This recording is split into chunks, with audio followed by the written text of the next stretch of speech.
Definisi konvensi ilmiah. Definisi adalah hukum dasar yang tidak tertulis yang merupakan aturan-aturan dasar yang timbul dan terpelihara dalam praktek penyelenggaraan negara meskipun tidak tertulis. Konvensi atau convention dapat merujuk pada satu konvensi rapat atau suatu rapat besar, dua konvensi norma, suatu kumpulan norma yang diterima umum, 3 traktat dan perjanjian dan lain-lain. Konvensi yang mempunyai sifat-sifat sebagai berikut: 1.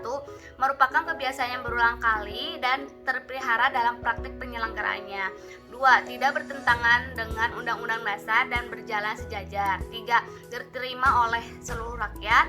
4. Bersifat sebagai pelengkap sehingga memungkinkan sebagai aturan-aturan dasar yang tidak terdapat dalam undang-undang dasar. Kan karya tulis yang dirancang untuk dibuat dalam jurnal atau buku kumpulan artikel yang ditulis dengan cara ilmiah dan mengikuti pedoman atau konvensi ilmiah yang telah disepakati atau diterapkan.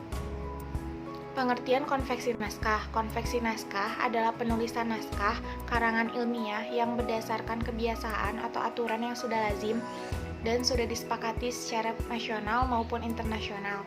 Konveksi naskah karya ilmiah adalah peraturan atau aturan yang telah disepakati bersama oleh suatu lembaga tertentu atau beberapa lembaga yang menyangkut seperangkat cara dan bahan yang digunakan dalam penulisan karya ilmiah. Misalnya laporan penelitian, skripsi, tesis, dan lain-lain. Konsep dasar karya tulis ilmiah. Karya tulis ilmiah merupakan tulisan yang membahas ilmu pengetahuan yang disusun secara sistematis dengan menggunakan bahasa yang benar. Syarat minimal dalam sebuah karya ilmiah: 1. Menggunakan bahasa tulis sebagai media. Artinya, bahasa tulis merupakan penggunaan bahasa yang memanfaatkan media tulis. Yang kedua, membahas konsep ilmu pengetahuan, artinya mempelajari atau membahas esensi atau hakikat dari ilmu pengetahuan itu. Yang ketiga, disusun secara sistematis, artinya disusun secara urut berdasarkan waktu, tempat, serta suasana agar pembaca lebih memahami isi dari karya tulis ilmiah tersebut. Yang keempat, dituangkan dengan menggunakan bahasa yang benar, artinya menerangkan dengan bahasa yang mudah dimengerti oleh pembaca. Ciri-ciri karya ilmiah. Yang pertama ada objektif, yang artinya memiliki objek dan memberikan penilaian secara objektif terhadap objek tersebut. Yang kedua ada faktual, yang artinya dibuat berdasarkan fakta yang dapat dipertanggungjawabkan kebenarannya. Kemudian yang ketiga ada bermetode, yang artinya disusun berdasarkan metode ilmiah tertentu. Kemudian yang keempat ada cermat dan jujur, yang artinya mengangkat hal yang sebenarnya. Kemudian ada tujuan penulisan karya tulis ilmiah. Yang pertama, dapat memecahkan masalah tertentu. Dari penulisan tersebut kita dapat memecahkan sebuah masalah yang terdapat dalam karya tulis ilmiah tersebut. Kemudian yang kedua adalah menambah pengetahuan. Dari penulisan karya tulis ilmiah tersebut kita dapat menambah pengetahuan yang belum kita tahu.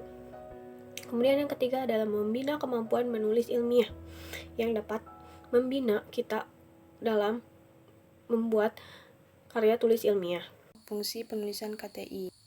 Yang pertama, fungsi pendidikan, yaitu untuk memberikan pengalaman yang berharga kepada penulis sehingga ia mampu menulis, berpikir, dan mempertanggungjawabkan tulisannya secara ilmiah.